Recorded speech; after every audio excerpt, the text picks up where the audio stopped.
نحمدہ ونصلی ونسلم علی سیدنا و مولانا محمد رسولہ النبی الامین المکین الحنین الرؤوف الرحیم اما بعد فاعوذ باللہ من الشیطان الرجیم بسم اللہ الرحمن الرحیم وَاتْلُ عَلَيْهِمْ نَبَأَ بَنِي آدَمَ بِالْحَقِّ اِذْ قَرَّبَا قُرْبَانًا فَتُقُبِّلَ مِنْ أَحَدِهِمَا وَلَمْ يُتَقَبَّلْ مِنَ الْآخَرِ قَالَ لَأَقْتُلَنَّكَ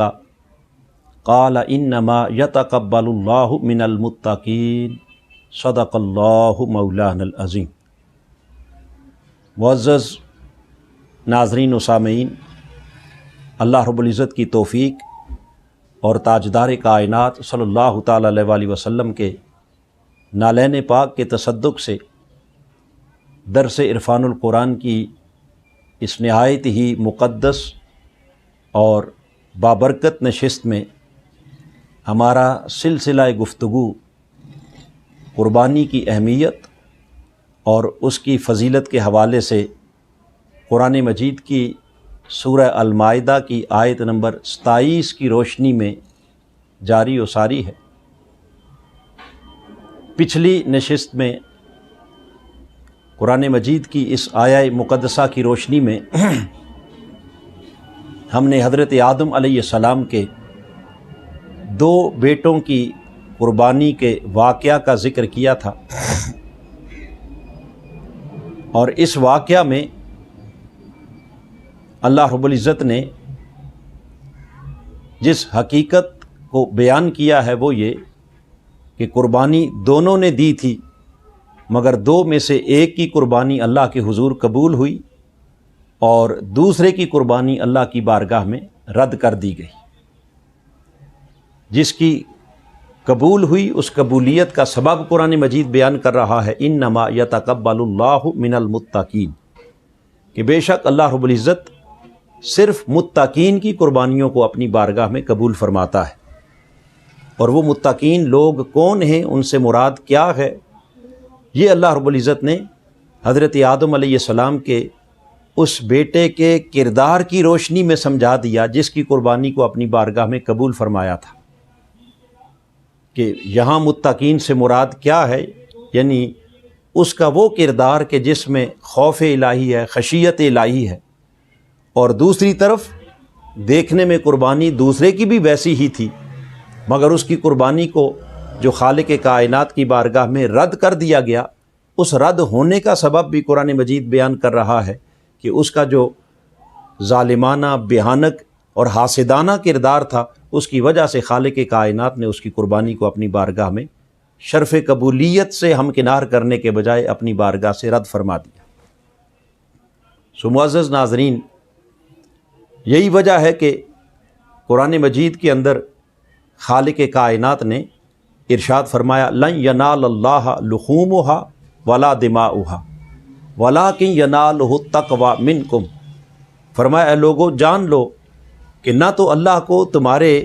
جانوروں کے خون کی حاجت ہے اور نہ ہی اس کو تمہارے جانوروں کے گوشت کی حاجت ہے، وہ ان تمام حاجات سے بے نیاز ہے، یہ سب کچھ تمہاری استعمال کی چیزیں ہیں، گوشت بھی تم ہی استعمال کرتے ہو، لہٰذا اللہ کی بارگاہ میں اگر کوئی شے دیکھی جاتی ہے تو وہ کیا ہے، وَلَٰكِن يَنَالُهُ التَّقْوَىٰ مِنْكُمْ، وہ تمہارے دلوں کا تقویٰ ہے۔ تو جو جتنا صاحب تقویٰ ہوگا اس کا عمل اسی قدر اللہ کی بارگاہ میں شرف قبولیت پا جائے گا۔ اس آیت کریمہ میں جہاں ایک طرف خالق کائنات نے قربانی کے رد اور قبول کا ایک فلسفہ بیان کیا، اور اہل تقویٰ کے جس کردار کو بیان کیا، اسی کے ساتھ ساتھ اگر ہم غور کریں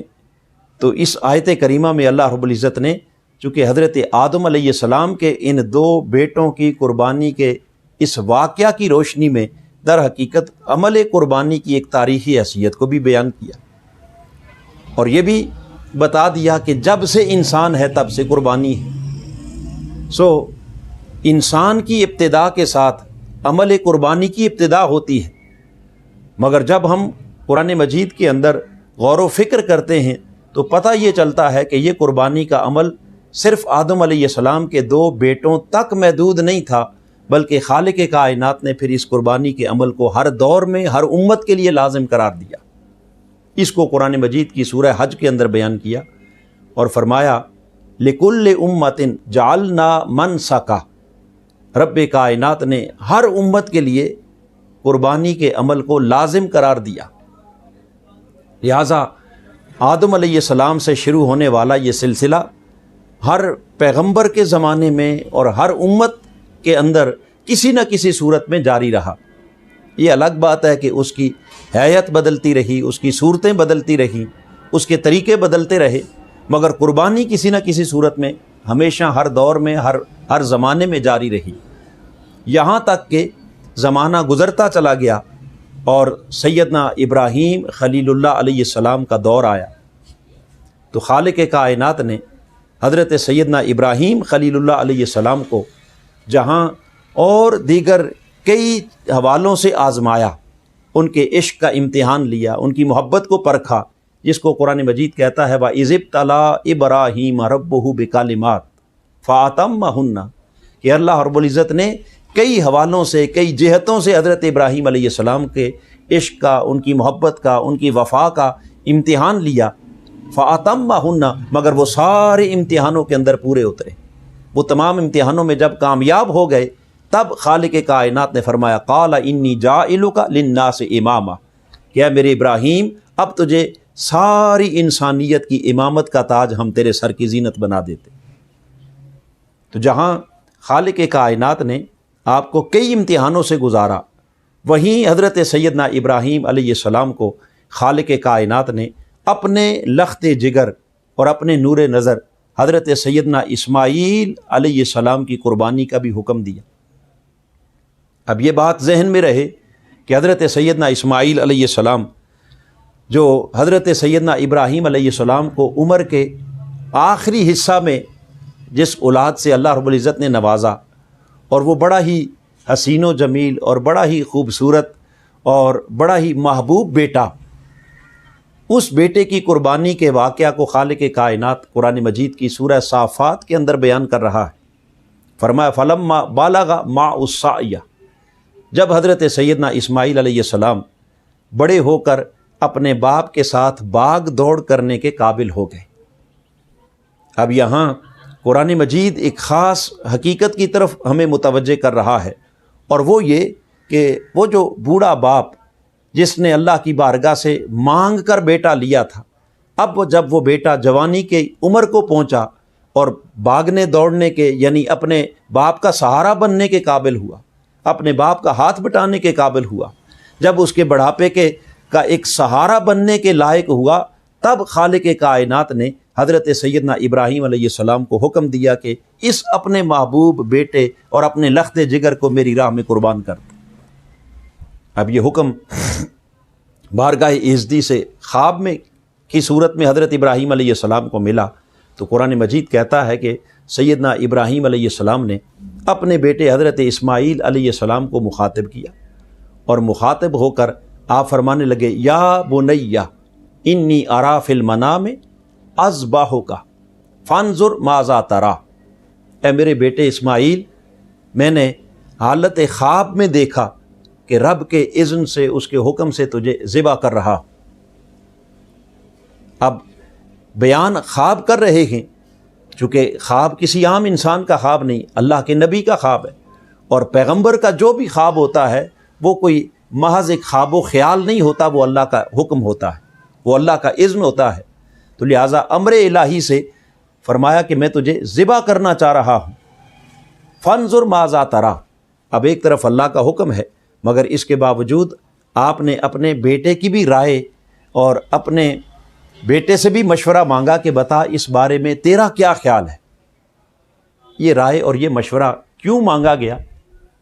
ایک تو سیدنا ابراہیم علیہ السلام کی یہ سیرت قیامت تک آنے والے والدین کو اس طرف متوجہ کر رہی ہے کہ کوئی بھی فیصلہ اولاد کے اوپر مسلط کرنے کے بجائے زیادہ بہتر ہے کہ پہلے ان کی رائے لی جائے، ان سے مشورہ کیا جائے، اور پھر دلائل کے ساتھ ان کو قائل کیا جائے اگر وہ اس پر ایگری نہ ہوں۔ اور دوسرا، چونکہ سیدنا ابراہیم علیہ السلام ان کو ڈائریکٹ آرڈر نہیں سنا رہے، بلکہ ان سے رائے اور مشورہ اس لیے لیا جا رہا ہے تاکہ یہ معلوم ہو جائے کہ یہ قربانی دینے کے لیے صرف ابراہیم علیہ السلام ہی آمادہ نہیں تھے، بلکہ اس قربانی کے عمل میں آپ کے لخت جگر حضرت اسماعیل علیہ السلام کی رغبت بھی اتنی ہی تھی جتنی حضرت ابراہیم علیہ السلام کی تھی۔ جس طرح وہ اللہ کے حکم پر قربان اپنے بیٹے کو قربان کرنے کے لیے تیار تھے، اسی طرح حضرت اسماعیل علیہ السلام اپنے رب کے حکم کے سامنے قربان ہونے کے لیے تیار تھے۔ اس لیے آپ نے جب ان کی رائے پوچھی فانظر ماذا تری، اس پر حضرت سیدنا اسماعیل علیہ السلام نے اپنے والد گرامی کی خدمت میں عرض کیا، قال یا ابت افعل ما تؤمر ستجدونی ان شاء اللہ من الصابرین۔ اے ابا جان، جو آپ کو اللہ کی بارگاہ سے حکم ملا ہے آپ کر گزریے، اللہ رب العزت نے چاہا تو آپ مجھے ضرور صابروں میں سے پائیں گے۔ تو گویا آپ نے اپنا سر تسلیم خم کر لیا حضرت ابراہیم علیہ السلام کے سامنے اور عرض کی کہ جو اللہ کی طرف سے حکم ملا ہے آپ اس پر فوراً عمل پیرا ہو جائیں، آپ وہ عمل کر گزریں، اگر رب نے چاہا تو آپ مجھے ضرور صابروں میں سے پائیں گے۔ لہٰذا ابراہیم علیہ السلام کو تو حالت خواب میں اللہ کی طرف سے حکم مل رہا ہے، مگر یہ حضرت اسماعیل علیہ السلام کے کلمات اور حضرت سیدنا اسماعیل علیہ السلام کے جذبات بتا رہے ہیں کہ جہاں حضرت ابراہیم قربانی دینے کے لیے تیار ہیں، وہیں حضرت سیدنا اسماعیل علیہ السلام اسی قدر قربان ہونے کے لیے تیار ہیں۔ آپ نے ایک لمحے کے لیے بھی کوئی پس و پیش نہیں کی۔ اور پھر یہاں حضرت اسماعیل علیہ السلام کی ذرا عمر کا وہ حصہ جس کا قرآن مجید کا ذکر کر رہا ہے، فلما بالغ معہ السعی، جب وہ بھاگ دوڑ کے قابل ہو گئے، تو اس عمر کے اس حصے کا بیان اور یا ابت افعل ما تؤمر ستجدونی ان شاء اللہ من الصابرین، ان دونوں کا بھی ایک آپس میں لنک ہے کہ یہاں قرآن مجید بتا رہا ہے کہ حضرت اسماعیل علیہ السلام وہ مجبور نہیں تھے، وہ پابند نہیں تھے، بلکہ عمر کے اس حصے میں تھے کہ اگر بھاگ دوڑ کر سکتے تھے، اگر چاہتے تو اپنی جان بچا سکتے تھے، اس کے لیے کوئی نہ کوئی راستہ نکال سکتے تھے۔ لیکن حضرت سیدنا اسماعیل علیہ السلام نے کسی بھاگ دوڑ کے بجائے، کوئی دوسرا وے نکالنے کے بجائے، جان کو بچانے کے بجائے انہوں نے اپنی جان کو مؤخر کر دیا اور رب کائنات کی رضا کو مقدم جانا، اور عرض کی کہ ابا جان اگر میرے رب کی رضا اس میں ہے تو میں آپ کے ہاتھوں اللہ کے حضور قربان ہونے کے لیے تیار ہوں۔ اس پر قرآن مجید کہتا ہے فلما اسلما، جب دونوں باپ بیٹا انہوں نے اللہ کے حکم کے سامنے سر تسلیم خم کر لیا اور دونوں پیکر تسلیم و رضا بن گئے، اور جب دونوں پیکر اطاعت بن گئے، اب یہاں صرف حضرت ابراہیم علیہ السلام اللہ کی اطاعت نہیں کر رہے، بلکہ حضرت ابراہیم کے ساتھ ساتھ حضرت اسماعیل علیہ السلام بھی حضرت ابراہیم کے ساتھ اسی طرح پیکر اطاعت بنے ہوئے۔ یہی وجہ ہے کہ علامہ اقبال کہتے ہیں نا، یہ فیضان نظر تھا یا کہ مکتب کی کرامت تھی، سکھائے کس نے اسماعیل کو آداب فرزندی۔ جب وہ دونوں اطاعت کا پیکر بن کے اپنے مولا کے حکم کے سامنے سر بسجود ہو گئے، سر نیاز جھکا لیا، اب سیدنا ابراہیم علیہ السلام نے اپنے اس لخت جگر کو اپنے ہاتھوں سے اپنے رب کے حضور جب قربان کرنا چاہا تو قرآن مجید کہتا ہے وَتَلَّهُ لِلْجَبِينِ، حضرت اسماعیل علیہ السلام کو پیشانی کے بل انہوں نے زمین کے اوپر لٹا دیا، اپنی آنکھوں پر پٹی باندھ لی، ہاتھ میں چھری تیز کر کے لے لی۔ اب آنکھوں پر پٹی بندھی ہوئی ہے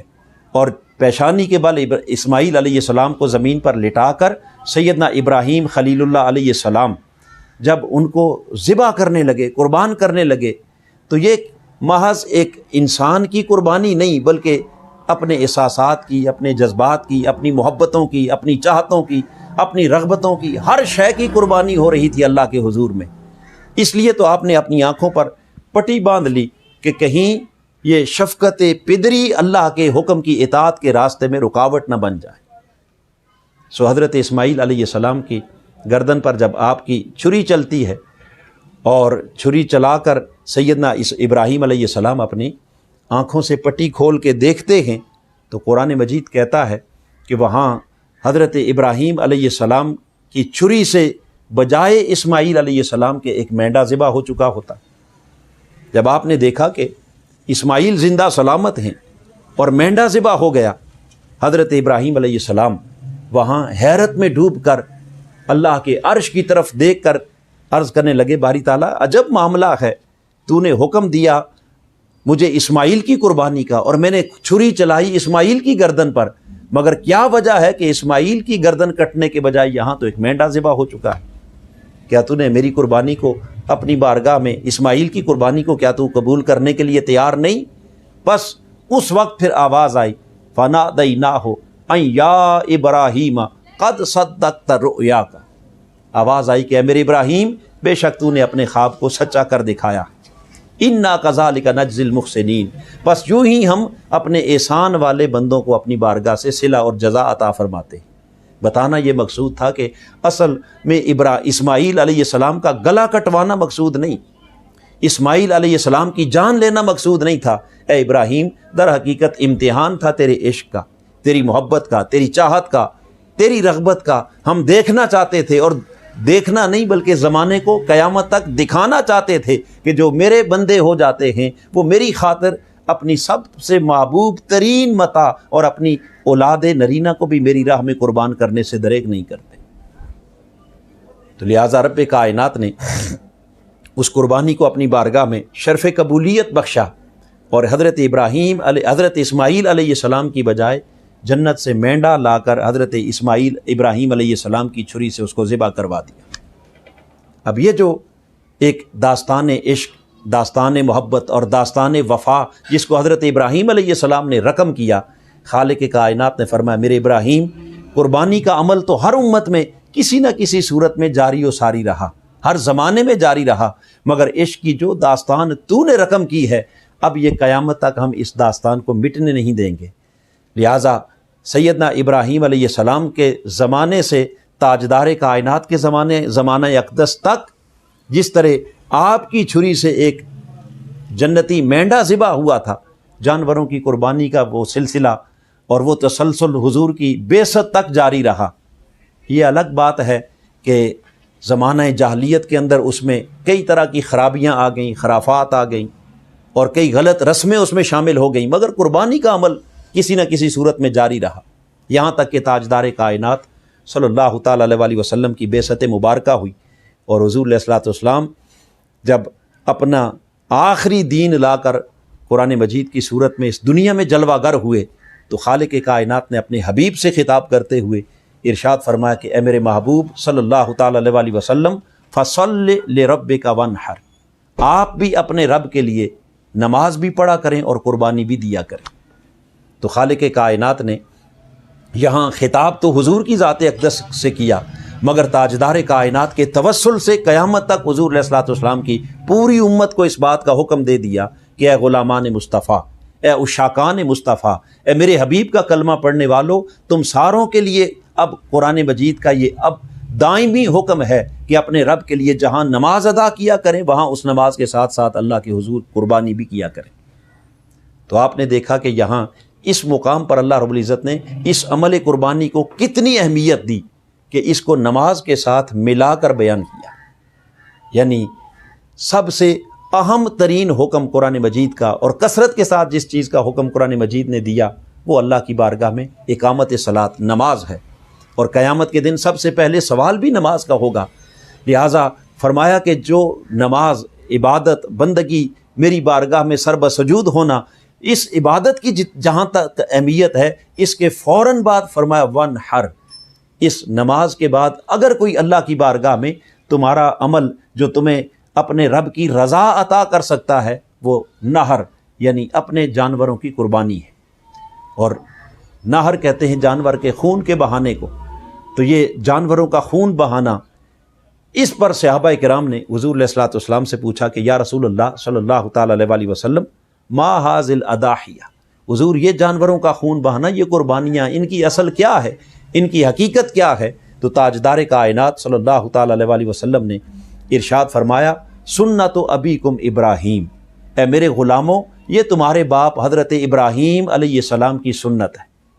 اس پر صحابہ کرام نے پوچھا یا رسول اللہ صلی اللہ تعالیٰ علیہ وسلم، مانا کہ یہ حضرت ابراہیم کی سنت ہے، مگر یہ فرمائیں کہ اس میں ہمارے لیے بھی کوئی فائدہ ہے؟ تو آقا علیہ الصلوۃ والسلام نے ارشاد فرمایا ہاں، تمہارے لیے اس میں اللہ نے اتنا اجر رکھا ہے، لکل شعرۃ حسنہ، تمہاری قربانی کے جانور کے ایک ایک بال کے بدلے رب کائنات تمہیں نیکی عطا فرمائے گا، تمہیں بلندی درجات عطا فرمائے گا۔ پھر صحابہ کرام نے اگلا سوال کیا، پوچھا یا رسول اللہ، جن جانوروں کی کھال کے اوپر بالوں کے بجائے اون ہوتی ہے، اس صوف، اس اون کے بارے میں کیا حکم ہے؟ تو تاجدار کائنات صلی اللہ تعالیٰ علیہ وسلم نے فرمایا کہ اس اون کے بھی ایک ایک بال کے بدلے میں خالق کائنات تمہیں نیکی عطا فرمائے گا۔ اور پھر حاضرین معزز ناظرین و سامعین، یہ عمل تاجدار کائنات کی نگاہ میں اور رب کے حضور کتنا مقبول اور کتنی اہمیت کا حامل ٹھہرا کہ میرے آقا نے فرمایا ما عمل ابن آدم عملا یوم النحر احب الی اللہ من حراکت الدم، فرمایا اولاد آدم کا کوئی عمل 10 ذی الحج یعنی یوم نحر 10 ذی الحج کے دن اولاد آدم کا کوئی عمل بھی اللہ کی بارگاہ میں اتنا محبوب نہیں ہے جتنا کہ اپنے جانوروں کا خون بہانا ہے۔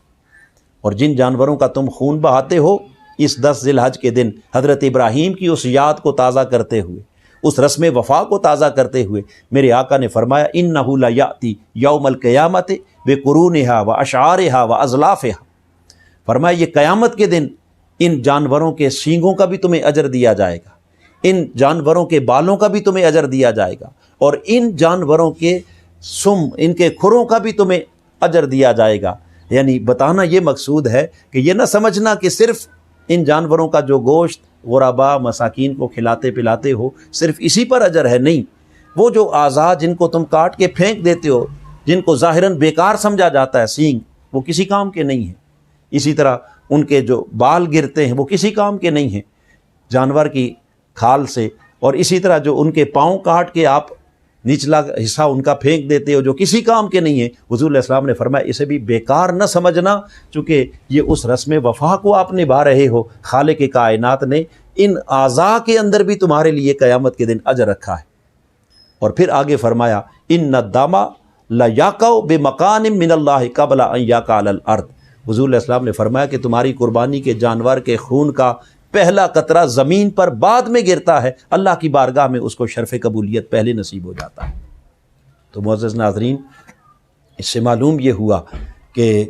10 ذی الحج کے دن سیدنا ابراہیم اور سیدنا اسماعیل کی اس یاد کو تازہ کرتے ہوئے اس قربانی کے عمل سے زیادہ محبوب عمل اللہ کی بارگاہ میں اور کوئی نہیں۔ اگر اس عمل کو کوئی شخص ترک کر کے اللہ کی بارگاہ میں قرب چاہے، اللہ کی رضا چاہے، تو یقیناً صاحب استطاعت شخص جس کو اللہ نے وسعت دی ہے، اور اس وسعت سے مراد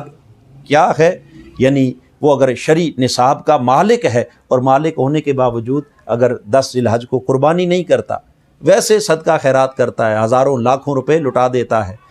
اور صبح پورا دن سجدے میں گزار دے، تلاوت میں گزار دے، جیسے چاہے گزار دے، مگر جب تک وہ صاحب استطاعت شخص اپنی قربانی کا جانور ذبح کر کے اس کا خون جب تک نہیں بہائے گا، اس وقت تک اللہ کی بارگاہ میں کوئی عمل بھی اسے رب کا قرب عطا نہیں۔ اس آیت کریمہ میں جو آخری نقطہ پچھلے درس میں ہم نے بیان کیا تھا وہ ہے قربا قربانن،